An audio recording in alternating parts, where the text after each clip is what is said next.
Afternoon, Tim. How you doing? I'm good, Shabbar. Afternoon. How are you? I'm very well. I'm very well. Bit of a crazy start to the week, but we've Right. managed to fit this in, and I've got my new plant in the corner, so I'm slowly getting the backdrop to a standard that I'm happy with. So I'm very excited about my That's plant. very But good. but as you Although, pointed as out to me, we were yeah, just discussing you have a plant, but you don't have any windows in your office, so your plant yeah, is going to yeah. struggle. And I didn't want to get a cheap plasticky one. I've gone for Yeah. something a bit more authentic, but. Mm. Now I'm a bit worried, so I might have to take it out into the foyer for a Mm. bit of sunlight. But yeah, a bit of artwork I think might appear next week, so fingers crossed for that. Sounds good. I want to notice something as well, how quickly money comes into just an average normal conversation. Did you notice you said I didn't want to get a cheap uh, Yeah. artificial plant? And Oh, it wasn't about the money, was it? It's about an artificial plant and a real one. yeah, But yeah. it's something people listening, if people listen to this podcast, one of the things we say that's just interesting is just notice, even when you're not talking about money, you could be talking about anything with anyone, how quickly something about a money number just kind of comes and hovers about. And then you start to notice how much it's just sort of in our consciousness, sort of hovering around all the time, even when you don't think you're talking about money.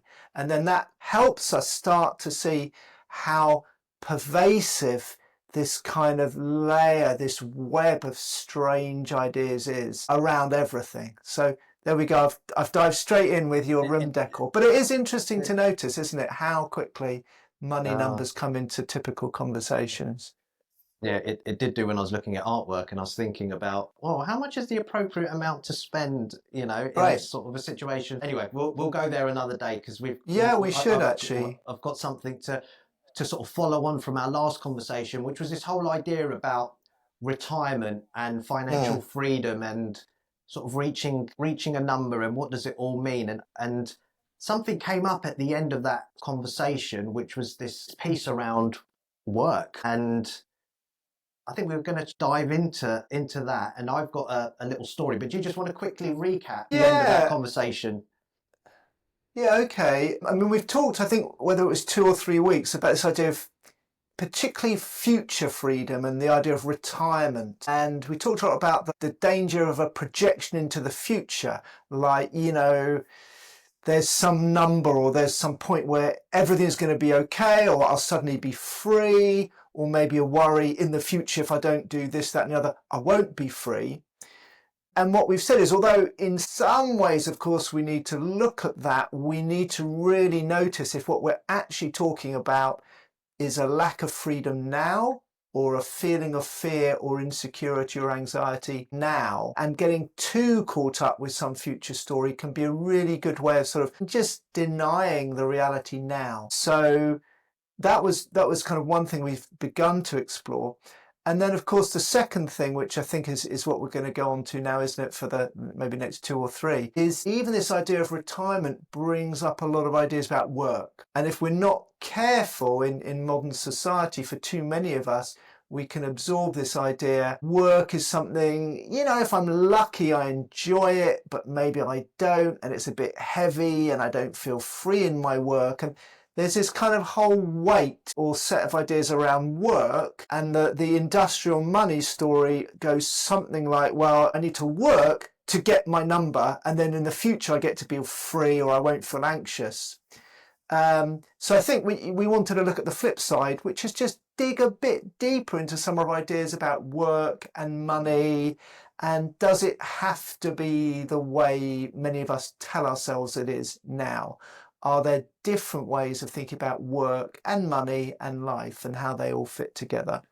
So over to you. I think you've had some kind of Yeah, interesting conversations yeah, with clients this week. and it is, and maybe it's just as we have more of these conversations, I'm just getting more attuned to these things that crop up in the day-to-day discussions around money, time, planning, retirement, invest. That's pretty much every conversation has those themes. I was talking to this young chap who's just in his late 30s, Uh-huh. and he's just had his first child, and He works in the rather cutthroat area of like startups, where it can be very sort of boom and bust, and you are at the start of maybe something that could be really big. And he's always worked in that sort of area. His expertise lies in that particular sector, and he does a lot of recruitment for startups as well. That's Right. part of what he does, finding talent, the right people to build a team, etc. And he does very well. He gets paid well, so he's you would say that he's got everything sort of where he's comfortable. I think were his words. And then we were just digging deeper about well, what do you want? What would a good life look like for you? And for him, it was about getting to a certain number, which we discussed. And then I asked him about retirement and all of this, and the conversation shifted to him saying that what he would really like to do is to maybe take a 6-month sabbatical or a year. And he feels like he's a very creative person, and he works in this energetic environment of startups, but he never gets the opportunity to explore his own creativity because he's always kind of under pressure in someone else's company, and he'd like to step away from this frantic, startup sector and just explore what could be possible and what could there be that's out there that would allow him to still earn good money but be more creative and use his talents, etc. But he can't do that at the moment because he's nowhere near enough to his number. And the fallout from, because he said, look, I recruit people in this sort of space, and if I see someone has taken a 6-month break, I'm like, well, that's not the type of person that can come and build a company. It doesn't look great on a resume, were his words. Whether that's true or not, I don't know. But there was this fear around taking the break. And when I asked him, I said, well, if you took the break, what would be the benefits? And he said, well, I've got a new baby, 1 month old. I'd get to spend time with my family. I could also explore the opportunities that are around me in the world. And, that was really something that excited him. But he kept coming back to the fact that would he be able to come back and command the same sort of income if it didn't work out? And because he's so far away from his number, he doesn't feel like he can take that risk. Even though I said, well, what if it took you a bit longer to get to your number, but you got all of this good stuff in return, that he spoke about? And he was adamant that until he got to a certain way towards his number, he couldn't possibly do this. And I thought that was really interesting. Really interesting. And my guess is not unusual, some form of that conversation. In other words, the sort of deeper but quite common pattern I hear in that conversation, it goes something like this. I'm working. It sounds like, he does well at his work. He's quite well paid. He maybe enjoys it or enjoys an element of it. And part of why I'm working is to reach my number. For some people, the number is now. For some people, it's in the future. We'll come back to the number. And there's something else it sounds like this man wants to do. So insofar as he is able to step away from the pressure of the number, right, even just psychologically, insofar as he's able just to go, well, if it wasn't for the number, what would I really love right now, right? And for him, you mentioned a few times there's something about exploring, creativity, having a different pace to discover. So when I hear that, and of course I don't know him and I haven't spoken to this person, but what I hear is what I call in the work, there's a life impulse. In other words, we've talked earlier in this series of conversation, we talked about the money path and the life path, right?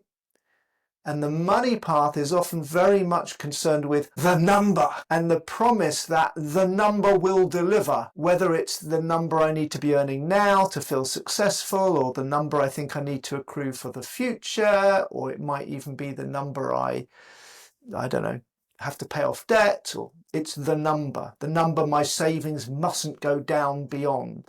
That's all money path stuff. There's a quieter voice, but I always think much more important in the end, on the day we die, or in those special moments of life when we're honest with ourselves. I don't think most of us will be thinking about our money number. I think we'll be asking, did I really live? Was I really myself? Did I really follow the kind of, volitions, missions, things that intrigued me? So for me, I call that like a life path impulse, right? He doesn't know what it means, but there's something about exploring and creativity in time. And so the first thing I would say is for us to notice when those things bubble up in ourselves and others, maybe in our partners or our friends. Because unfortunately, one of the things that the modern money story does very brutally is it squashes those moments. I think we all have them. I think we all have moments where we go, well, you know what I'd really love? Oh, God, I haven't explored my music, or I just want to take up time to be with this new being who's arrived in the world, right? I think if we give ourselves space, we all have those moments that seem to come from somewhere that isn't just the head and a spreadsheet. They come from our heart or our soul or somewhere. So the first step, this isn't about getting wishy-washy or all new agey. It's just saying, well, what happens if we notice those? And what happens if we listen to them? And what happens if we consider they may have just as much weight as the number? I would say more, but even to think they have equal weight. Because my observation time and time again in this work is that gets squashed. And a lot of the work I do as a coach and around money, the first step is I simply reflect back to people the things that they've just told me they would love to do if it wasn't for money.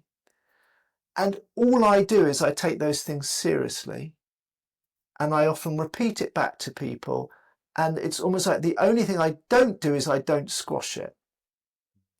And even that can be actually very touching, sometimes quite emotional for people. So one thing, I don't know your conversation with this guy, but one thing you could say when you're in that role is simply to say, okay, well, I hear about the number, and of course my job is about numbers to some extent. Just tell me, I also hear there's something you really want there. Sounds like creativity and exploring is really important to you right now. And you might just invite them to talk a bit more about that or give it some form. Does that make sense, Shabbar? It does. And the thing is, I mean, he squashed it down himself Well, really we quickly. do. That's what we do. But your job could be not to be seduced by his squashing, but to notice the Which is a squashing or really, go against it. it's so right. And whilst you were speaking, part of me, as soon as you said hold the life impulse as equally as you would hold the number, or give it as much importance, maybe even more importance, but just, give it importance on par with the number, I just had some alarm bells ringing off in my head like straight away. And then I'm just thinking, wow, I've been really conditioned around how important the number is.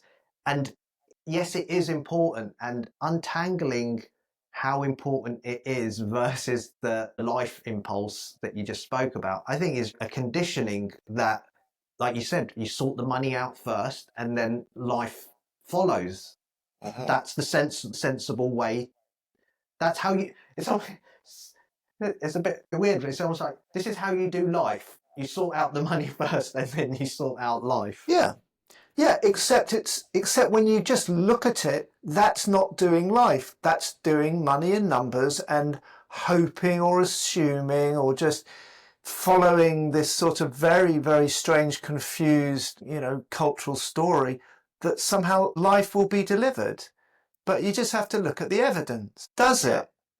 You have to look at the evidence in your own life and in the world. Do we live in a society where, on the whole, most people get to feel alive and vital and doing what's most meaningful to them? No. But we have created a society where, as a government, we're focused on GDP growth, largely industrial metrics, and we assume that life will come around the edge. So this isn't a political rant I'm making. I'm just saying we need to look. And you're right, it's provocative. I would say, surely what you most want for this man and what he wants deep down for him and his family is to live a life where at the end of it they go, wow, that was a great life. We really had a rich, meaningful, fun, whatever their words are, life. And then, I might ask him a little bit more. So do you know what his creativity is? I mean, sometimes people have a very particular thing, like they love doing art or music or drama, or sometimes it's just, I want to think more creatively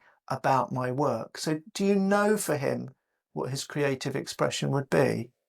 I think it was creativity around the work Yeah, side of things, that yeah, what's possible for me as a career, as a person yeah, who has these talents and is good at what they do. And I think recognizing that, was it was nice to hear him being positive about his qualities and his ability to be creative, that he actually wanted the space to explore yeah. that, because he thought actually something quite magical could happen if he was given that space to He's go and probably explore. right. It Yeah. sounds like he's right, which is interesting. So it sounds like he's got a life impulse and he's actually got some real intuition. So the other thing I would ask him in that case, I might just say, do you have any, even very weird ideas or random ideas, or, do you have any idea about things you'd like to think about more? So what I'd be doing is deliberately, again, holding open the space. But if I thought, this guy has got some excitement, I would be seeing what stage is it at. By the way, I'd say to anyone listening, I think just going with the life impulse is always good. So sometimes it's very vague. It's just, wow, I just need time where I'm not with the hectic pace of work. I just need time to reconnect with myself, read a few books, think about stuff, and we'll see what happens. But sometimes there is a little bit more in there that people will admit to you. The other thing I'll say about that, Shabbar, and I think this is quite common, not for everybody, but I would be interested. It sounds like this guy works around startups, right, all the time. So he's working with entrepreneurs and he's working with people who've got crazy ideas and then they're launching something, right? And he's doing recruitment, which is part of that. He's serving people who are going for big ideas. But he's not. He's doing recruitment. So it sounds like in the time off, he wants to actually explore and think maybe he's got a big idea or he's got something he wants to create in the world. Do you think that's... It could be possible. Could be. We don't know. Yeah, yeah. It's not unusual with this work thing that we adopt what I call the near enemy of the thing we really want. So I'm not saying this guy's doing it, but again, I'm giving Yeah. a general pattern for work and life. What do I mean by that? I'll give you an example of a guy I worked with. He taught script writing at a university and he edited scripts for a movie company, quite a successful movie company. But what do you think he really, really wanted to be doing? He Making a movie. edited scripts and he taught people how to write scripts. What do you think his real dream was? Write a script himself for a To movie. write a script. And he never did. And he's no longer with us. Sadly, he died quite young. And that's an example. I mean, he was a great guy and he did good work and he was very good. But that's an example of we put ourselves kind of in the area of where we want, but we still kind of play safe because I can get paid for teaching script writing and I can get paid for editing scripts. And I never have to quite take what seems a scary risk of going, yeah, but I'm going to take a year off or whatever to write my script. So that's another thing that's quite common with this life path and money path is we're sort of in the area of what we really want, but we're still scared or following the number thing. So we don't actually take that deep breath and go, I've got this impulse, this dream. Yeah, and my mind just again goes to well, okay, that sounds great, 6 to 12 months, and I'm just thinking most people. I mean, in this particular, with this particular chat, I mean, he could take 6 months out. It would take Right. a dent. It would take a dent into his pocket, into his number, Mm-hmm. but in the grand scheme of things, he could, easily come back and, Mm-hmm. like I say, build that number back up. But I think there's just such a fear around seeing Mm-hmm.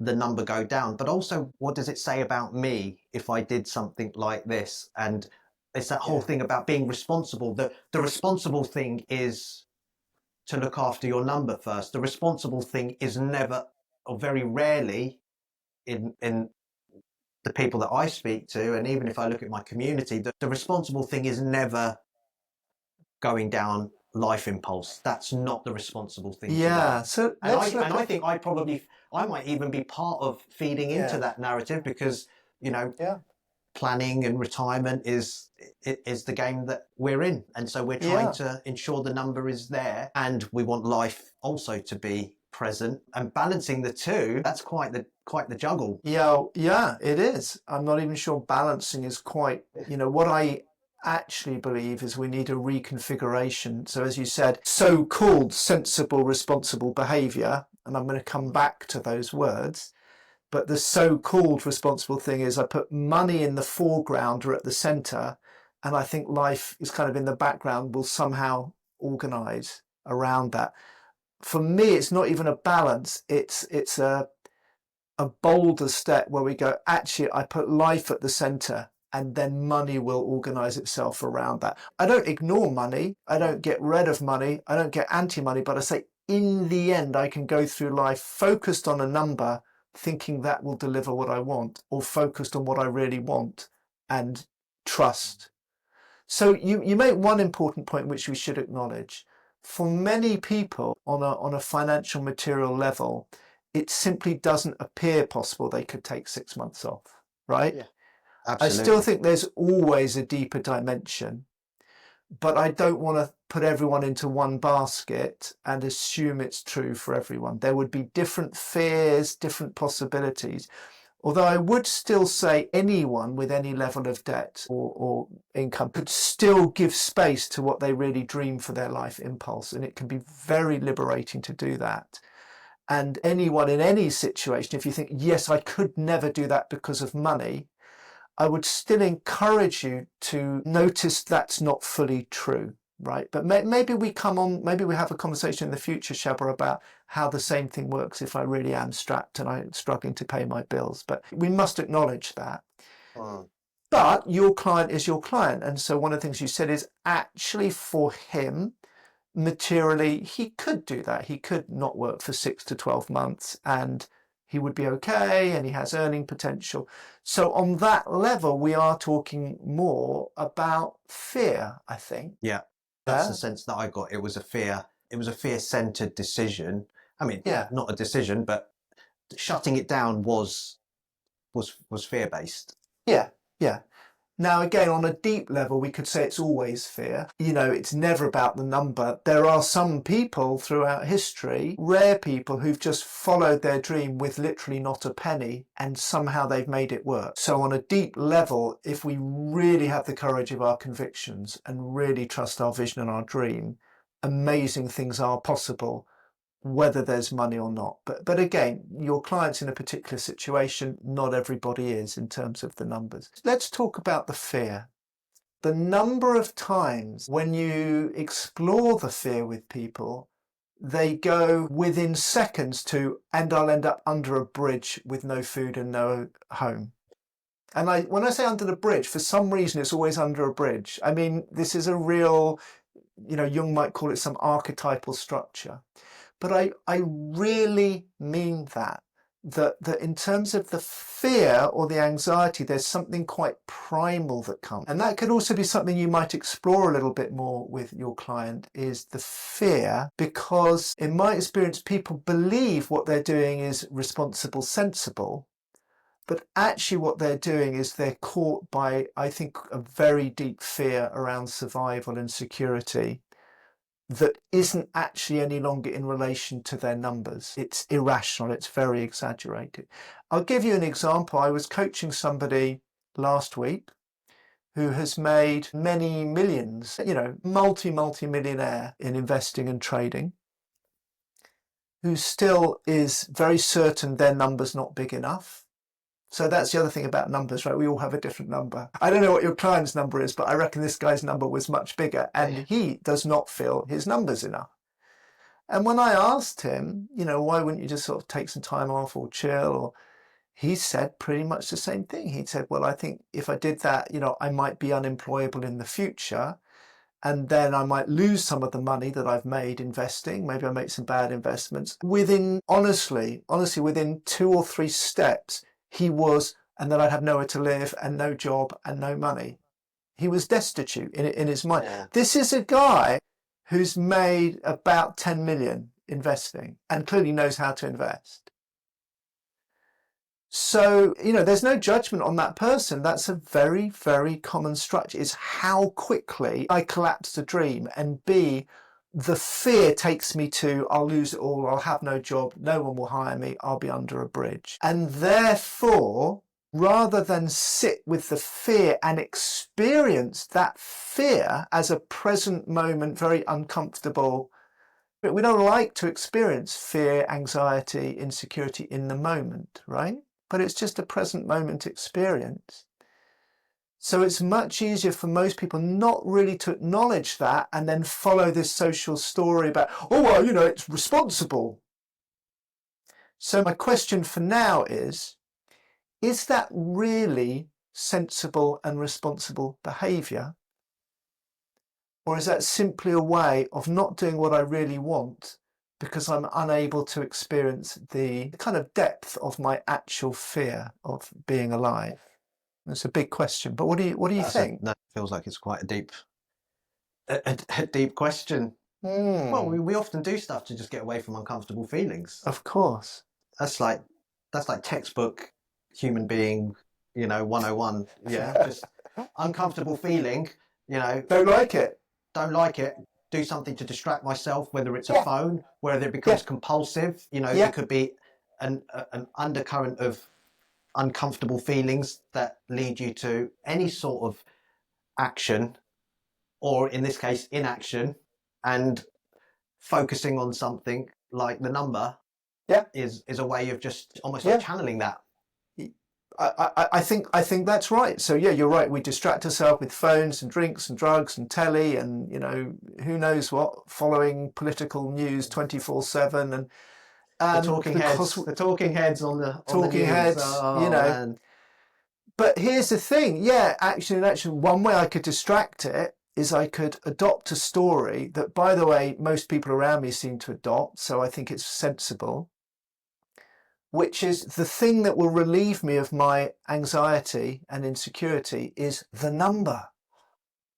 When I have the number, I will no longer feel nervous or threatened. I won't be scared anymore. I won't be scared anymore. My experiences. I just had flashes of Macaulay Culkin in Home Alone, where he storms out the house and screams, "I'm not afraid anymore. I'm not afraid anymore." And then sees the big guy with the shovel and runs back into the house under the... Doesn't the big guy with the shovel turn out to actually be a really nice chap? A really nice guy. Saved him in the end. The thing we were scared of in the movie ends up being the one who helps us the most, right? So yeah, we have to be with the fear. Now, there's a few steps, and this comes back to what we've been talking about in the future with freedom, right? The flip side of freedom is if I'm very afraid. As long as I'm gripped by fear and I'm not able to, we might always be scared. I don't think it's about never feeling scared. It's about, can I do what I want with my life even though I feel afraid? To me, all the kind of great visionaries, great entrepreneurs, great leaders, great creatives, it's not that they're not scared, they might be terrified. It's just they don't let the fear stop them following their creative impulse, right? So I think one delusion is, with the number, I won't feel afraid, and then I'll get to do what I want, right? But I'm not sure it's true. I think it's more interesting from a life point of view to go, well, I might always feel scared, when I do new things or risky things or big things or things people won't understand or whatever. And even when I've got 10 million, guess what? I'll still feel scared. It won't feel enough. So I may as well experience my fear. I can do some work to try and understand it and then follow my life impulse, whether I'm afraid or not. Right? Most of us don't do that.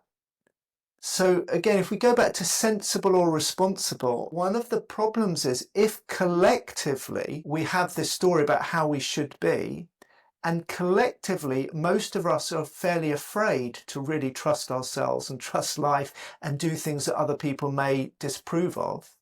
We can easily all go around sort of helping each other ignore our fear by saying, aren't we all sensible? Aren't we all sensible, Collective responsible? denial. And when we might judge people who do risky things, and sometimes it works and sometimes it doesn't work, but at least they've gone for it. But then you might get towards the end of your life, or you get older or whatever. This guy will never have 6 months with a newborn baby. Well, he might have a second child, but you don't get 6 months with your firstborn, right? This is just the thing where he is in the fortunate position that, like you said, Exactly. and I really want to do the next show on the people that just don't have the financial means, or they don't Yes. feel like they've got the means to do Yes. the life impulse. Inside of me, I'm sort of screaming that actually you do have the means to take 6 months off, and all that's going to happen is, yes, your number will go down, and then there's the whole load of other stuff that comes with it, which is just the mind saying, well, then this, then this, then this, then under a bridge, which is so far removed from the situation.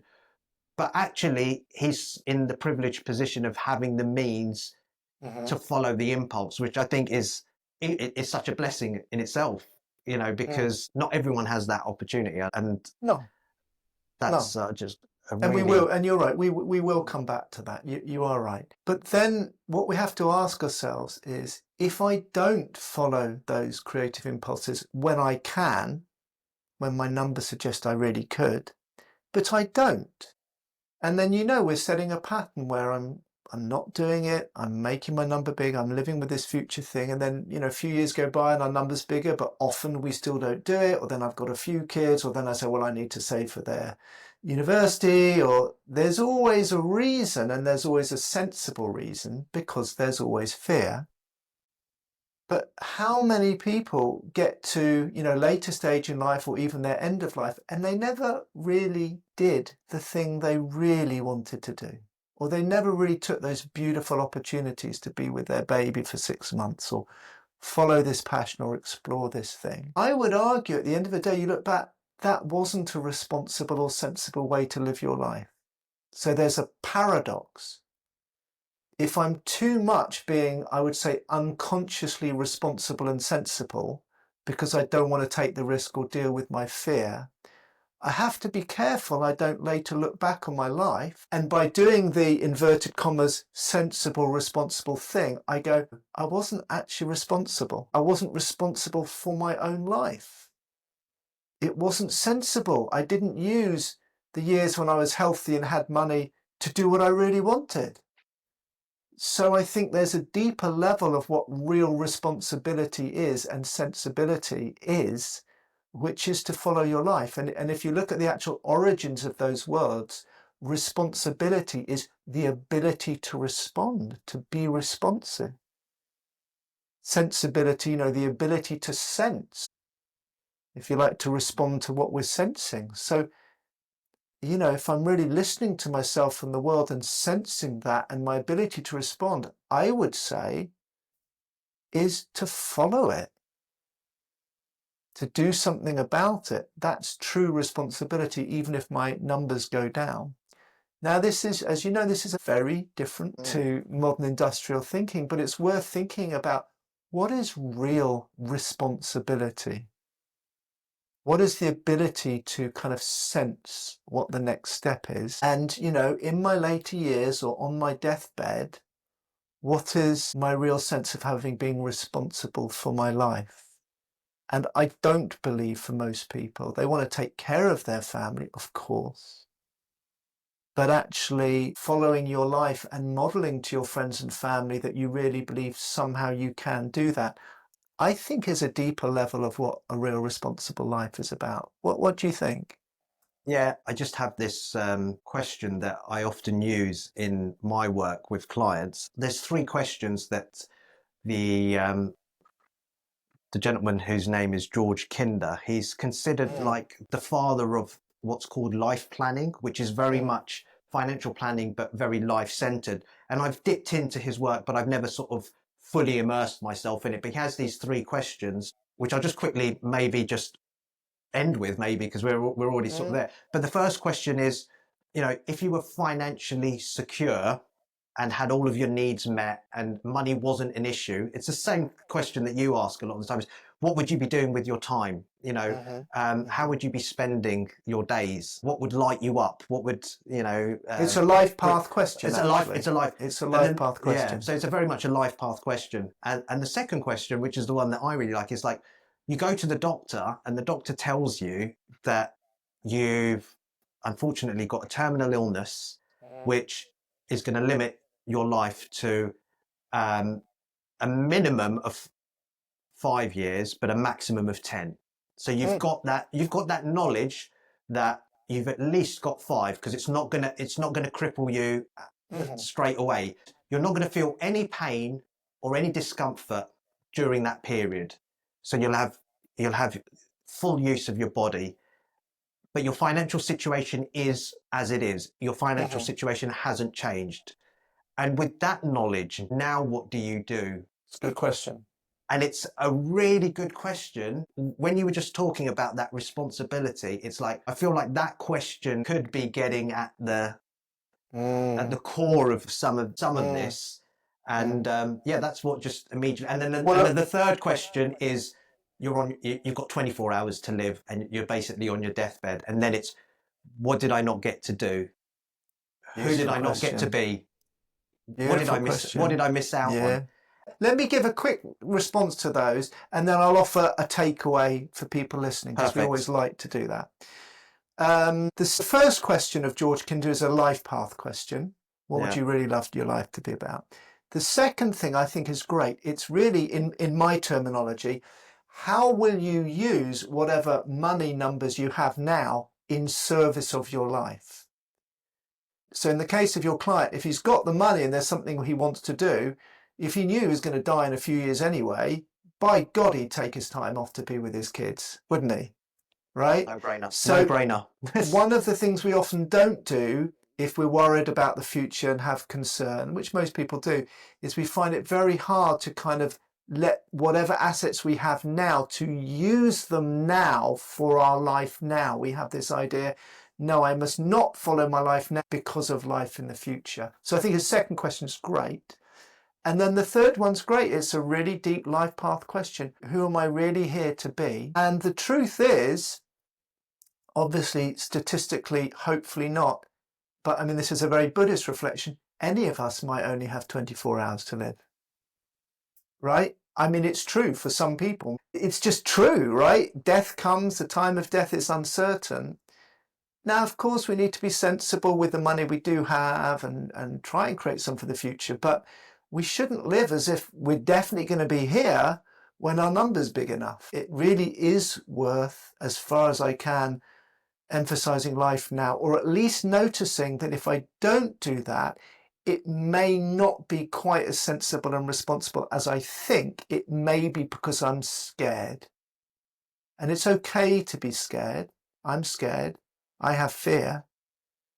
But let's really face into that. So great conversation, loads more. I've written down stuff. We'll continue. I would say if someone wanted to take away one thing, I'll probably give them 2 from this conversation. It would be something like this. Well, it might be to reflect on George Kinder's 3 questions. What would I really love to do if money was no object? What would I do with my money if I knew I only had 5 more years? And what is it that's really important to me in my life that I haven't really yet done or expressed or explored? And then I would add to that for them to think, if they think about those 3 questions, what is true responsibility for me in my life? In my view, not the superficial, do the same as everyone else responsibility, but what to me is truly a responsible life that I want to model for other people, maybe for my children if I have them, for my friends.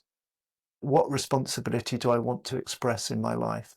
And how can I use whatever money I have to do that? So that there's probably 4 or 5 questions, but they're all good, Shabbar. Enough to keep people busy until they tune in again. I think that's a great place to leave it, Tim. Yeah, me too. Look forward to continuing next week, hopefully. Take care. Take care. Cheers. Bye.